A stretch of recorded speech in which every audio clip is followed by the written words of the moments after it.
Hi students, class 6 के बच्चे ध्यान देंगे। एसएसटी के सिविक्स में हम लोग पढ़ रहे थे 6 चैप्टर रूरल लिवलीहुड, जो प्रीवियस क्लास में पढ़े थे ग्रामीण जीवन यापन के बारे में कि ग्रामीण जीवन यापन क्या होता है, उसके सोशल फीचर्स क्या होते हैं, एजुकेशन फीचर्स क्या होते हैं, वहाँ के लोग किस प्रकार से अपना धन अर्जन करके जीवन को चलाता है, इसके बारे में हम लोगों ने थोड़ा सा बेसिक पढ़े थे। जिसमें हम लोगों ने जाना था कि ग्रामीण जीवन यापन में, रूरल लिवलीहुड में, उसके मैक्सिमम पर्सन जो होते हैं वो कौन कौन से ऑक्यूपेशन को, कौन कौन से काम को अपनाते हैं अपने जीवन को जीने के लिए, धन प्राप्ति के लिए। तो मुख्य था उसमें कल्टीवेशन का, क्रॉप कल्टीवेशन, यानी कृषि पर सबसे अधिक लोग आश्रित होते हैं। ग्रामीण क्षेत्र के जो व्यक्ति होते हैं वे खेतों में बहुत अधिक प्रकार में और बहुत अधिक प्रकार के फसलों के साथ अधिक मात्रा में, जितनी उन्हें आवश्यकता है उससे कई गुना अधिक वे फसलों को उगाते हैं, अनेक प्रकार के फसलों को उगाते हैं। और फसलों को उगा करके जितनी आवश्यकता उन्हें खाने की या फिर घर में रखने की होती है उतना रखते हैं, और अधिक जो बच जाते हैं उसको वे मार्केट में बेच देते हैं और उनके जो पैसा आता है बाकी की चीज़ों को करते हैं। उन बाकी के चीज़ों में जैसे बच्चों की शिक्षा के लिए जो खर्चा करना है, स्कूल में स्कूल का फ़ी देना है, या फिर घर बनाने हैं, कपड़े, और भी बहुत सारे चीज़ों की आवश्यकता पड़ती है, केवल भोजन ही नहीं होता है। तो वे फसल को अपना पेशा मान करके, अपना काम मान करके अधिक मात्रा में फसल को उगाते हैं और जीविकापार्जन को एक साधन बनाए हुए हैं। तो सबसे मेन मीन्स जो है वो रूरल लिवलीहुड का, द मेन मीन्स या फिर the chief means of the rural livelihood is the agriculture और क्रॉप कल्टीवेशन। ये था हम लोग प्रीवियस क्लास में पढ़ चुके थे। और हम लोगों ने जाना था कि अब वहाँ पे जो होंगे ऑक्यूपेशन, काम करने वाले व्यक्ति ग्रामीण क्षेत्र के, तो क्रॉप कल्टीवेशन के फार्मर जो होते हैं वे भी दो प्रकार के होते हैं। टाइप्स ऑफ फार्मर हम लोगों ने पढ़ा था कि टाइप्स ऑफ फार्मर कितने प्रकार के होते हैं, 2 प्रकार के होते हैं। अब उन 2 प्रकार में there are the mainly 2 types of the farmer, those who own land and those who did not. हम लोगों ने जाना था यह कि 2 प्रकार के किसान कौन होते हैं। तो एक वे किसान जिनका अपना ज़मीन है जिस पर वे खेती करते हैं, और एक वे किसान जिनका अपना ज़मीन नहीं है लेकिन वे खेती करते हैं किसी और से लेकर के, चाहे वो कोई कंडीशन हो सकता है, पैसा एरिया वाइज पैसा देने का या फिर वस्तुओं को आधा आधा बांटने का, ये एक कंडीशन होता है, एक मीन्स हो जाता है खेती करने का। लेकिन फार्मर जो होते हैं 2 प्रकार से किसान होते हैं। पहला एक होते हैं लैंड ओनिंग फार्मर, जिनका अपना खेत होता है, अपना ज़मीन होता है, अपना भूमि होता है, और वे उस भूमि पर वे अपना फसल उगाते हैं और जीविकापार्जन का एक माध्यम बनाए हुए हैं ग्रामीण क्षेत्र के लिए। तो land owning farmer, some farmer own large plot and of land, बहुत सारे ऐसे किसान हैं जिनके पास अपना भूमि बहुत अधिक मात्रा में है, बहुत बड़े क्षेत्र में उनका अपना ज़मीन है, अपना भूमि है। And they can produce huge quantity of crops and earn a lot of money to selling them in market, और उस पर वे अपना फसल करते हैं, खेती करते हैं, और अधिक खेती करके उस फसल को जितना ज़रूरत है उतना रखने के बाद बाकी को जा कर के मार्केट में क्या करते हैं, सेल कर देते हैं, बेच देते हैं। They usually employed labour and pay them wages, और भी काम होता है। और क्या काम होता है, बहुत सारे ग्रामीण क्षेत्र के लोग ऐसे भी हैं जो कहीं पर जा कर के काम करते हैं, कहीं पर मजदूर होकर मजदूरी में वे काम करते हैं, और उन्हें डेली वेजेज पे क्या मिलते हैं, तो पैसे मिलते हैं।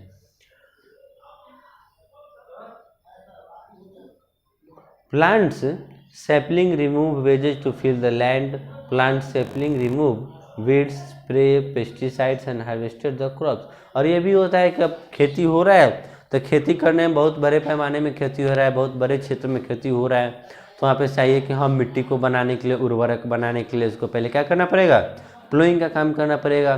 फिर उसके बाद जैसे पौधा होगा उसमें जो छोटे छोटे घास होंगे या फिर जो पौधे होंगे उस पौधों को भी उसमें से निकालने के लिए अलग से मजदूर रखे जाते हैं। फिर उसके बाद पेस्टिसाइड में देखिए उसके जो फर्टिलाइजर छींटने होंगे या फिर पेस्टिसाइड छींटने होंगे उसके लिए मजदूर के लिए अलग रखना, तो वे भी किसान के ही फॉर्म, वे भी किसान ही होते हैं जो किसी दूसरे के पास जाकर के काम करते हैं और इस तरह से ग्रामीण क्षेत्रों में अपनी जीविकापार्जन का माध्यम बनाए हुए हैं। Next, they can also afford to expensive machinery like tractor and the thresher are better farming. अब क्या हो गया, अब अभी के समय में चिप रेट के लिए कि हाँ हमें कम खर्च में बहुत अधिक उत्पादन करना है, तो उसके लिए वे मशीनों का प्रयोग करते हैं। मशीनों के प्रयोग में हो गया ट्रैक्टर का इस्तेमाल करना, थ्रेशर का इस्तेमाल करना, थ्रेशर का इस्तेमाल करना, तो ये जो है मशीनरी का भी इस्तेमाल होता है। Rich farmer do not have to work to their field. Rich farmer जो अमीर किसान होते हैं, जिनके पास मान लीजिए बहुत अधिक मात्रा में ज़मीन है, बहुत बड़ा फील्ड है, और वे उनका फील्ड होता है और वे खेती नहीं करते हैं। Rich farmer do not have work on their field, अपने खेती में ही, अपने फील्ड में ही वे खुद से खेती नहीं करते हैं। So they have the plenty of time for other activities like running mills of shops. These big farmer also have money to invest the such activities as the earn more money than they need to support their families. Some of them even lend money to other and earn interest on the loans. बहुत ऐसे वही किसान हैं जिनके पास अपनी भूमि है और उस भूमि पर वे खुद ना खेती कर करके वे बाहर कहीं काम करते हैं, शॉप में काम करते हैं, किसी कंपनी में काम करते हैं, किसी फैक्ट्री में काम करते हैं, और काम करने के साथ जो ग्रामीण क्षेत्र के जो किसान हों, ग्रामीण क्षेत्र में जो रहने वाले किसान होंगे, जो खेतों को बोया करते होंगे, तो उनको वे क्या करते हैं, पैसे उधार देते हैं। पैसे क्या करते हैं, उधार देते हैं, और उधार देने के बाद में जो फार्मर होगा, जो फसल उपजाएगा, उससे वो इंटरेस्ट के साथ लेंगे। वे क्या करेंगे, इंटरेस्ट के साथ लेंगे। And the income from such additional source of the livelihood make them richer. और इस तरह से वो दिन प्रतिदिन अमीर होते जाते हैं। यानी बिना खेती किए भी वे क्या कर रहे हैं, खेती करने के बराबर के तुल्य पैसा वे ले लेते हैं इंटरेस्ट के फॉर्म में। And some farmer have the small plot of land. कुछ किसानों के पास बहुत कम क्षेत्र का भूमि होता है। And they are usually able to grow just enough crop of their own use. और वे खुद से इस्तेमाल करते हैं उसको बोने के लिए, यानी खुद से जो भी सामानें लानी होंगी, जो भी लगाना होगा, जो भी परिश्रम करना होगा, मेहनत करना होगा, तो वे खुद से करते हैं। Sometimes they have a little left to sell, sometimes they have a little left to sell. और ऐसा होता है कभी कभी कि वो उतना ही उपजाते हैं जितना उनकी आवश्यकता होती है, क्योंकि उनके पास भूमि उतना ही है। और होता है बहुत आंशिक मात्रा में, बहुत ही कम मात्रा में बचता है उनको बेचने के लिए, तो वो बेचते हैं। However, their income is not very high। और वैसे किसानों का आय जो होता है वो बहुत अधिक नहीं होता है। So they often have to borrow money to buy seeds and fertilizer। और वैसे किसान क्या करते हैं, तो जो बड़े ज़मींदार होंगे तो उन लोगों से ये उधार लेते हैं। छोटे किसान जो होते हैं वे जो बड़े ज़मींदार होंगे उन लोगों से क्या करते हैं, उधार लेते हैं, पैसा लेते हैं। चाहे वो हो सकता है बीज के लिए लेते हो, फर्टिलाइज़र के लिए लेते हो, और उस पैसों को फिर बाद में वो फसल उगने के बाद में जब बेचेंगे तो इंटरेस्ट के साथ उसको वापस देंगे। Small farmers often repay such loan by the selling some of their crop at the cheap rate to the money lender from home they borrow. बहुत बार तो ऐसा होता है कि जो फसल उगाए रहते हैं और जिसका पैसा वे लिए रहते हैं, उन्हीं से वे फसल बहुत ही चिप रेट में बेच देते हैं, बहुत ही सस्ते दाम पे उसको क्या करेंगे, उसको बेच देते हैं, जिससे वे लेंड लिए रहते हैं, बोरो लिए रहते हैं। If they can not repay the loan, यदि वो पैसा नहीं चुका पाते हैं, दे फॉल इनटू डिबेट। This may happen if the crop fall for some reason। This may happen if the crop falls for some reason। इस तरह से होता है, यदि पैसे चुकाने में सक्षम नहीं है, उतना रेट नहीं है, तो उसके बदले में अधिक मात्रा में उनके फसल को क्या करते हैं, रख लेते हैं। A small farmer can not hire labours, usually he work on the on field with his family. जो छोटे किसान होते हैं जिनके पास भूमि बहुत कम है, वे पूरा होल फैमिली उसकी खेती में लग करके फसल को उपजाते हैं। Often several such farming family work together on each other fields. उनके पूरे फैमिली के जितने भी मेंबर होंगे सब एक ही खेत में साथ में मिलजुल करके फसलों को उगाएंगे।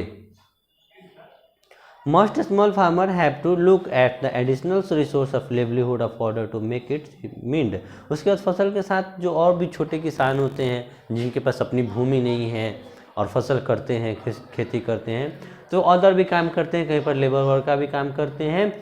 And they may keep a few cows and got and sell the milk that they got from his animals. बहुत बार तो ऐसे होते हुए किसान अपने जीविकापार्जन के लिए जानवरों का पालन करते हैं, चाहे वो गाय का हो सकता है, भैंस का हो सकता है, या फिर बकरियों का, भेड़ का. तो वैसे किसान उस सब का भी पालन करते हैं जिससे कि उसको फिर बाद में बेच करके फसल वाले पूंजी को बराबर कर सके. Work together and some farmer keep poultry and sell egg. बहुत ऐसे किसान हैं जो पोल्ट्री को फार्म खोले हुए हैं, यानी मुर्गी पालन का खेती कर रहे हैं. तो यह था हमारा लैंड ओनिंग फार्मर के बारे में. अब नेक्स्ट क्लास में हम लोग पढ़ेंगे एग्रीकल्चर लेबरर. तो बॉयज स्टूडेंट्स, इसको आप लोग कॉपी में नोट्स की तरह तैयार कर लेंगे और इसको याद कर लेंगे. नेक्स्ट क्लास में आप लोग प्रिपेयर कर लीजिएगा. एग्रीकल्चर लेबरर के बारे में हम लोग नेक्स्ट क्लास में डिस्कशन करेंगे. Thank you. Good morning students. आज क्लास 6 में मैथ के लिए एक्सरसाइज 11.2, इसमें आपका टोटल क्वेश्चन 1 से लेकर 7 तक है. और कौन सा क्वेश्चन है इसको हम डिटेल बता दें. इसमें आपका एरिया, पेरीमीटर दोनों निकालना है. तो आज इस जो फर्स्ट क्वेश्चन है, find the area of a rectangular field. Its length and breadth are 125 metre and 80 metre. यहाँ पर जो फर्स्ट क्वेश्चन आपको है, फर्स्ट क्वेश्चन में लेंथ आपका दिया हुआ है. लेंथ कितना दिया हुआ है? लेंथ है आपका 125 मीटर, 125 मीटर. और ब्रेथ दिया हुआ है, ब्रेथ है आपका 80 मीटर, 80 मीटर. अब क्या निकालना है? तो एरिया ऑफ रेक्टेंगुलर फील्ड. यहाँ पर area of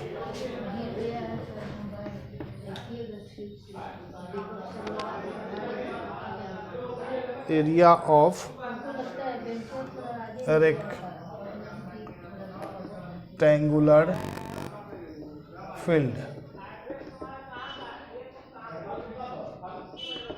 length into breadth, 125 metre into 80 metre. अब इसको मल्टीप्लाई कर देते हैं हम. 10 8 25 40 0 12 8 96 4. इतना मीटर स्क्वायर हो गया. तो इस 11.2 में आपका फर्स्ट क्वेश्चन कंप्लीट हुआ. लेंथ दिया 125 मीटर, ब्रेथ है 80 metre, area of rectangular field निकालना है L इंटू बी. तो लेंथ कितना है? 125 मीटर है. ब्रेथ कितना है? 80 मीटर है. इस दोनों में मल्टीप्लाई कर दिए, आपका 10,000 मीटर स्क्वायर हो गया. ये आपका निकला क्या चीज़? एरिया. अब यहाँ पर क्वेश्चन नंबर 2 है, find the perimeter of a square. It's one side is 15 centimetre. A square shape है और उसका पेरीमीटर निकालना है. ठीक है. Find the perimeter of a square of its one side 15 centimetre. अब क्वेश्चन नंबर 2 आप देखेंगे कि अगर साइड दिया रहे, ठीक है, तो पेरीमीटर कैसे निकालते हैं. यहाँ पर क्वेश्चन नंबर 2 में side of square equal to दिया हुआ है कितना centimetre? 15 centimetre. Side of square दिया हुआ है 15 centimetre.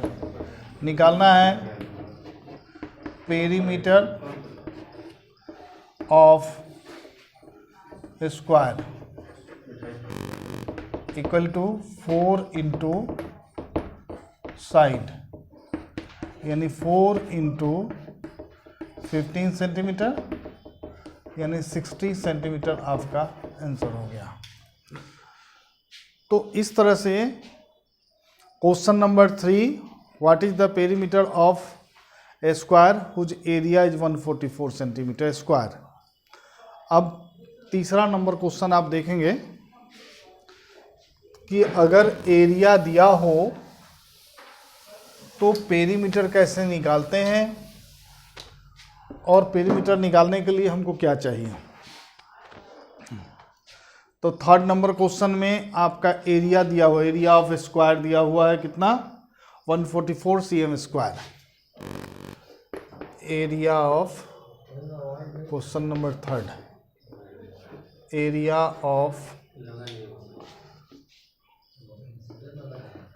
Square equal to 144 cm square.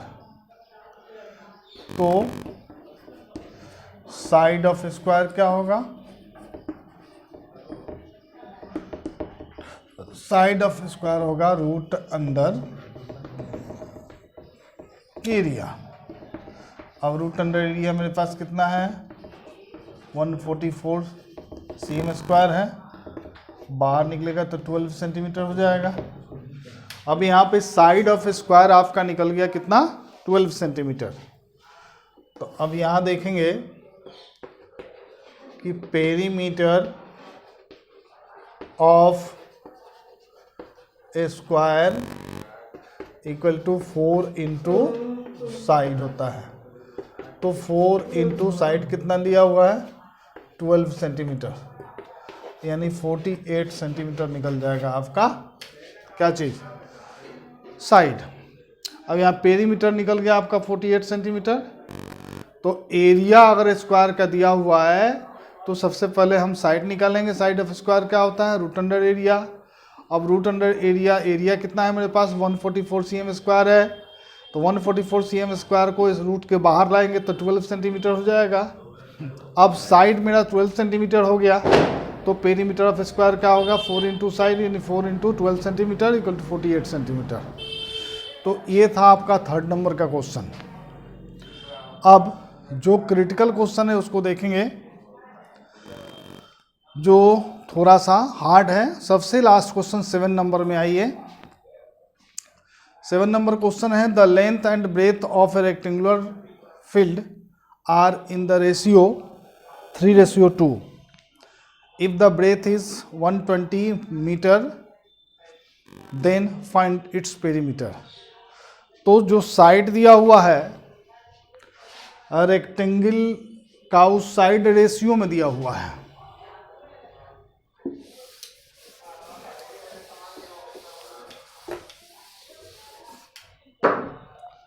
Last question है, इसको ध्यान से देखेंगे।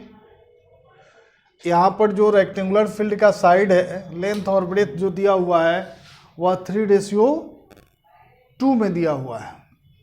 तो लेंथ हो जाएगा 3 और ब्रेथ हो जाएगा, तो यहाँ करेंगे let the length and breadth of a rectangular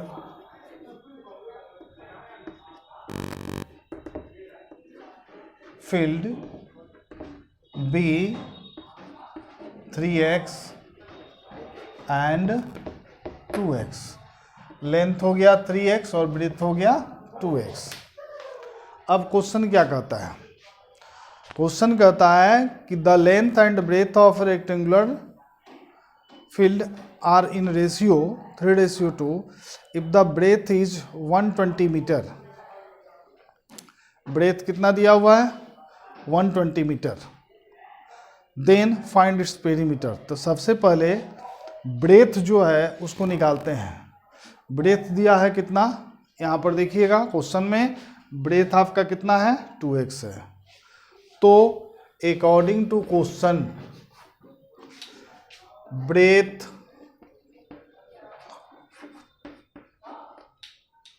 equal to 2x, और 2x का वैल्यू कितना है 120 मीटर, 120 मीटर, यानी x इक्वल टू कितना हो जाएगा 120/2 मीटर, कट जाएगा तो ये हो जाएगा 60 मीटर, यानी x का जो वैल्यू हुआ वो कितना मीटर हुआ 60 मीटर हो जाएगा। अब जो ही x का वैल्यू 60 मीटर होगा तो यहाँ पर 3x है, यानी लेंथ जो हो जाएगा वो है 3x, तो 3x का मतलब क्या हुआ 3 इंटू एक्स का वैल्यू कितना है 60 मीटर है, यानी 6 3 जा 18, 180 मीटर हो जाएगा क्या चीज़ लेंथ। और ब्रेथ मेरा कितना होगा ऑलरेडी दिया हुआ है कितना 120 मीटर। तो लेंथ और ब्रेथ जब निकल गया, यहाँ पर ब्रेथ आपका 120 मीटर है और लेंथ कितना निकला 180 मीटर निकला। अब ये दोनों मिला करके पेरीमीटर हम निकाल सकते हैं, तो यहाँ आप लिख सकते हैं पेरीमीटर ऑफ रेक्टेंगुलर फील्ड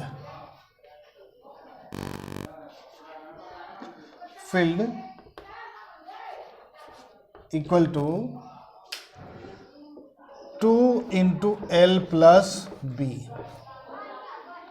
अब यहाँ देखेंगे हम कि 2 इंटू एल कितना निकला है 180 मीटर निकला है, और ब्रेथ कितना निकला है 120 मीटर निकला है। अब इस दोनों के हिसाब से दोनों को ऐड कर देंगे तो मेरे पास क्या निकलेगा 2 इंटू 180 120 तो हो जाएगा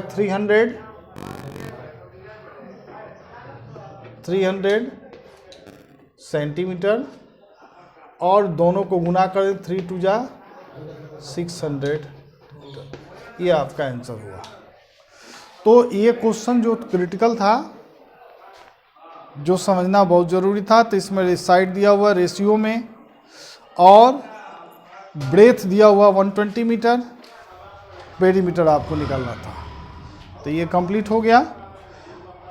अब कल चैप्टर चेकअप है, तो कल ये भी बताएंगे हम क्वेश्चन को, ठीक है। इस चीज़ को ध्यान से देखेंगे। Thank you. Good morning students, class 6 Hindi के क्लास में आपका स्वागत है।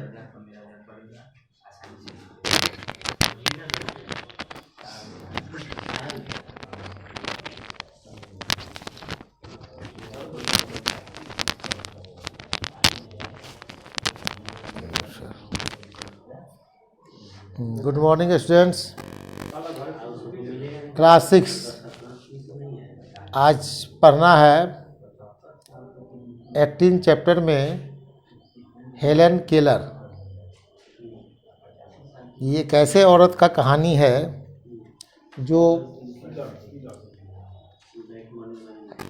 बचपन से ही विकलांग थी, लेकिन विकलांगता जो है अपनी ज़िंदगी में ये नहीं आने दी।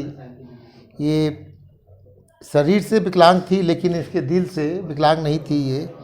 ये दिल से अपना बहुत बहादुर औरत थी। इन्होंने जो सफलता हासिल की, ऐसा बहुत ही कम देखने को मिलता है कि विकलांग कोई कितना आगे तक जाता है और वो सफलता हासिल करता है। तो ऐसे ही एक औरत का कहानी है हेलन केलर। ईश्वर एक द्वार बंद करता है तो दूसरा द्वार खोल देता है, लेकिन हम उस बंद द्वार की ओर टकटकी लगाए बैठे रहते हैं, दूसरे खुले द्वार की ओर हमारी दृष्टि ही नहीं जाती। यह कथन विलक्षण प्रतिभा से संपन्न हेलन केलर का है। भगवान जब एक द्वार को बंद करता है तो दूसरी द्वार को खोल देता है। तो इसी तरह ऐसी विलक्षण प्रतिभा है जो हेलन केलर का ये है, जिसने यह सिद्ध कर दिया कि शारीरिक अपंगता उन्नति और विकास में बाधक नहीं है, बल्कि अंकमणता और निराश उन्नति के मार्ग में बाधक है।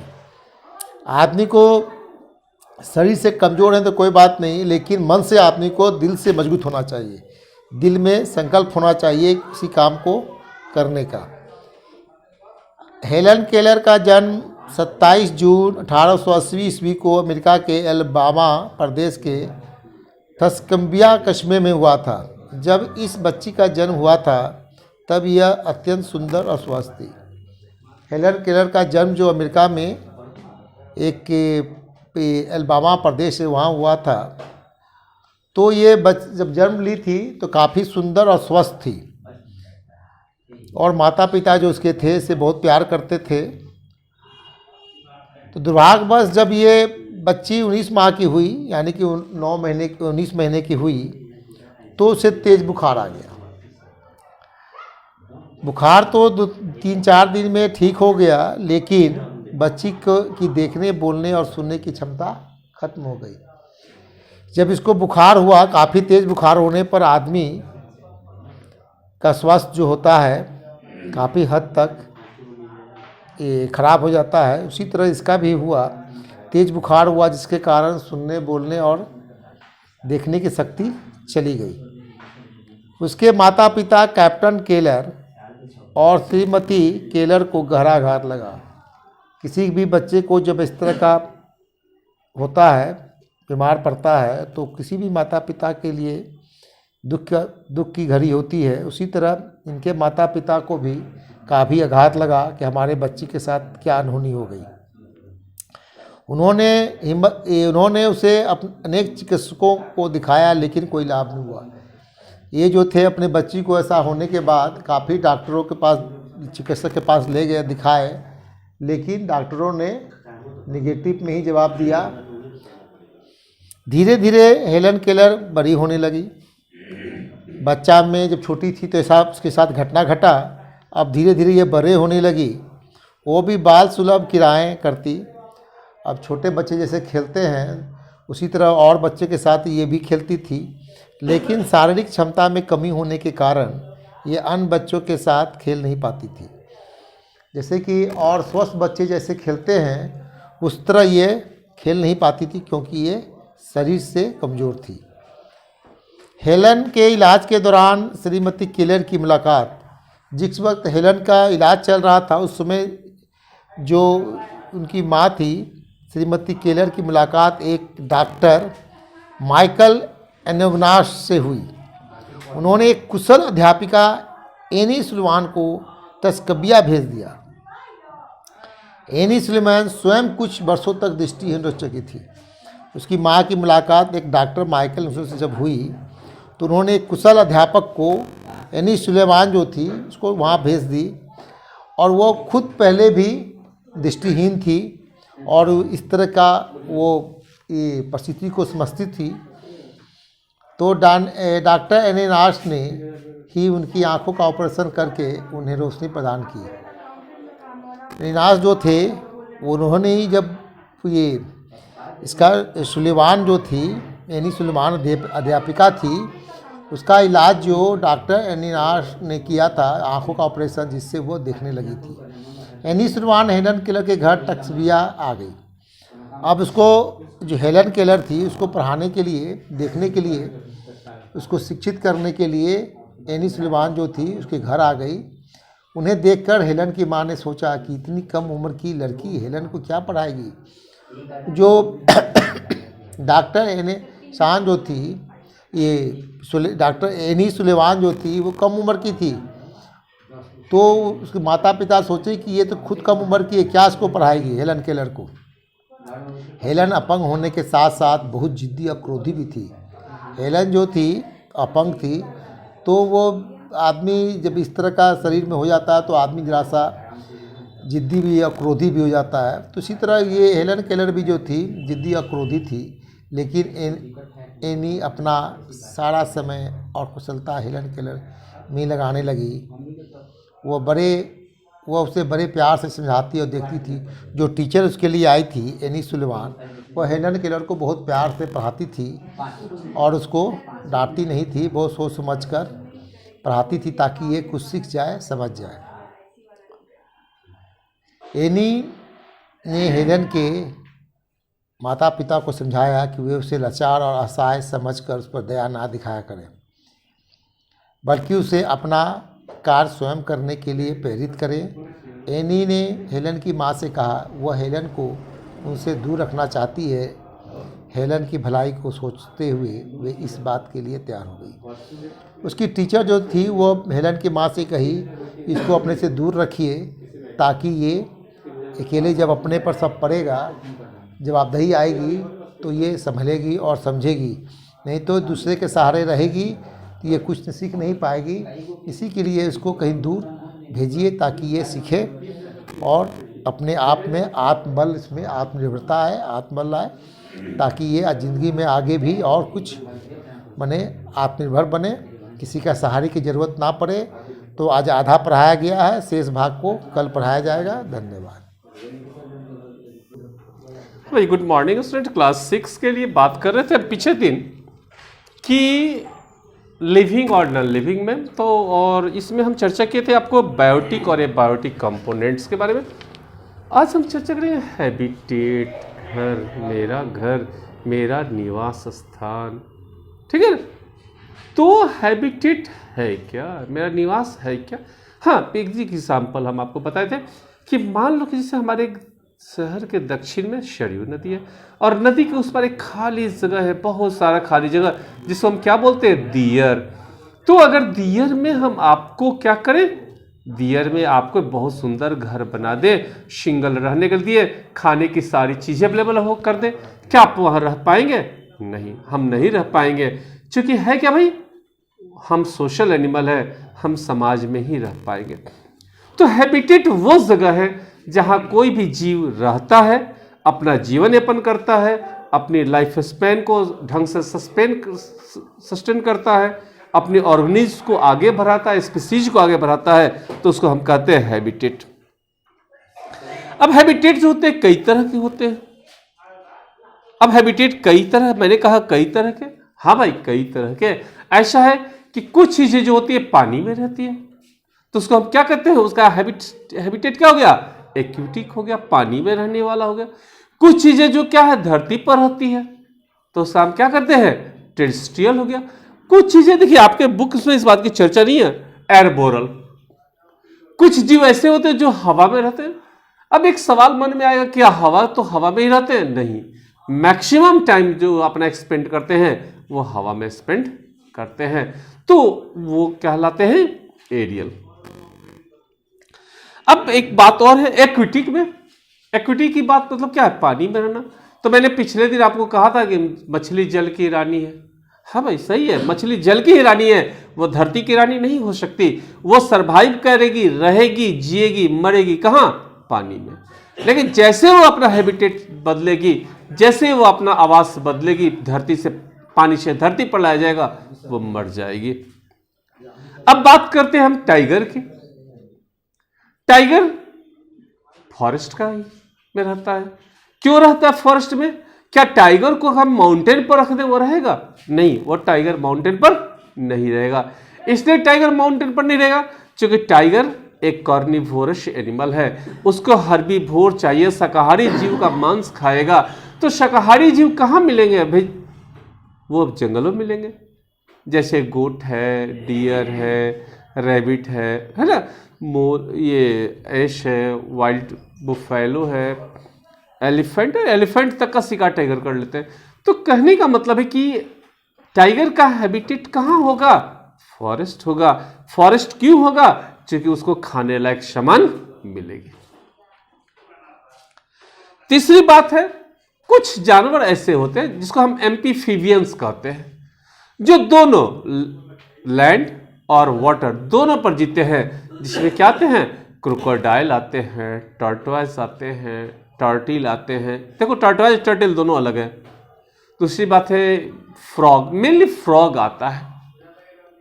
अब एक सवाल आता है कि क्या फ्रॉग पानी में कैसे रहता है और धरती पर कैसे रहता है? तो फ्रॉग जब पानी में रहता है तो वो अपने बॉडी स्किन के द्वारा श्वसन करता है, ब्रीथिंग करता है, और जब वो धरती पर आता है तो क्या करता है, धरती पर आने के बाद वो गिल्स के द्वारा लंग्स के द्वारा सांस लेता है। अगर हम एक्वेटिक की बात करें और तो एक्वेटिक जो पानी में रहने वाले जो जीव हैं उसकी दो कैटेगरी में हम बांट सकते हैं, एक मेरीन हैबिटेट और एक फ्रेश वाटर। एक वर्ड आपके मन में आता होगा फ्रेश वाटर। फ्रेश मीन्स ताजा। तो ताजा का मतलब यह नहीं कि हम अभी तुरंत चापाकल से निकाले और ताजा नहीं। ताजा का मतलब होता है स्वीट वाटर हैबिटेट, यानी जो हमारे धरती पर पाया जाता है पानी, जो हमारे पॉन्ड में पाया जाता है, हमारे वेल में पाया जाता है, हमारे ट्यूबवेल में पाया जाता है, ये वाटर को हम फ्रेश वाटर कहते हैं। तालाब में रहने वाली मछली वो कहलाती है फ्रेश वाटर हैबिटेट। लेकिन अगर वही मछली समुद्र से निकाली जाती है तो उसका नाम होता है मैरीन हैबिटेट। मैरीन का मतलब होता है समुद्री क्षेत्र। तो marine habitat refer to salt water habitat, sea and ocean. The organisms like in living in the marine habitat are known as marine organisms. Example are whales, shark, sea turtle and seaweeds. Freshwater habitat refer to lakes, rivers, ponds and stream. Example of the organisms living in these habitat are various type of fish, water bug and water lilies.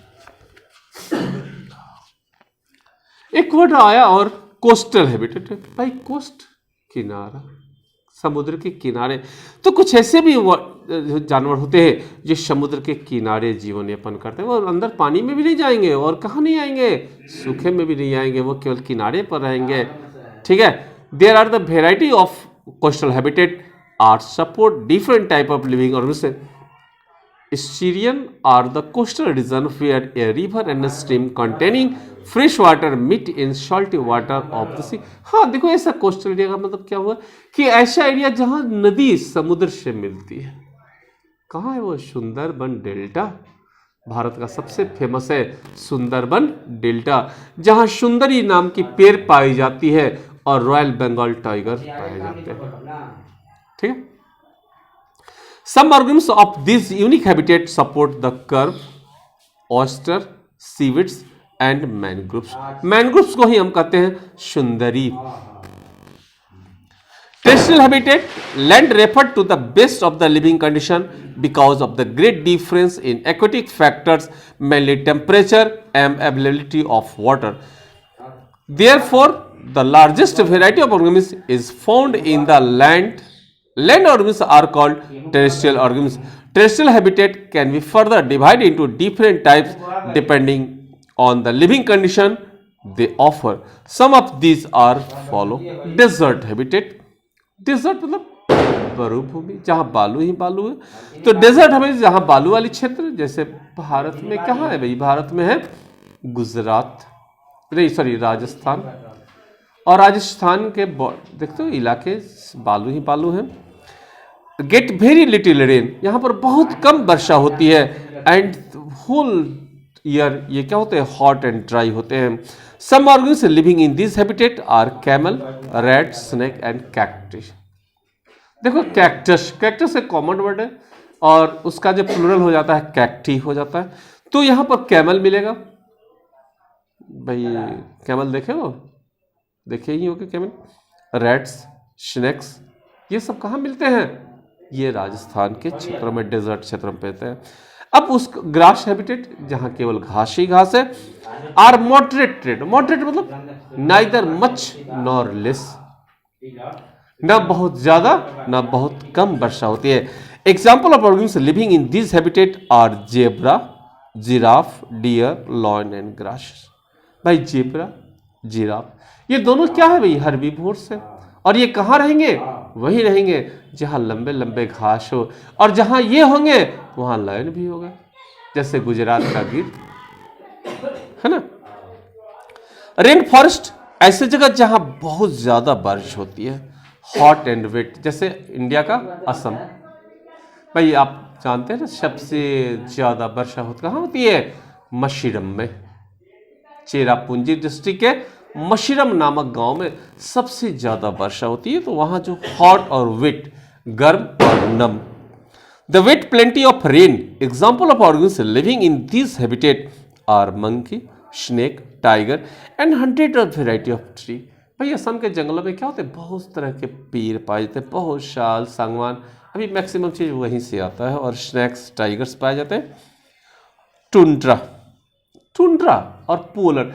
अब हम एक बात है, जो हम Greenland और हम लोग ऐसा है कि इक्वेटर के आसपास है थोड़ा सा, और अगर ज्योग्राफी में देखोगे ना तो बिल्कुल ऊपरी हिस्सा पोलर क्षेत्र पाया जाता है, और पोलर क्षेत्र में क्या होता है, हमेशा ये रहता है, आइस रहता है, ठीक है।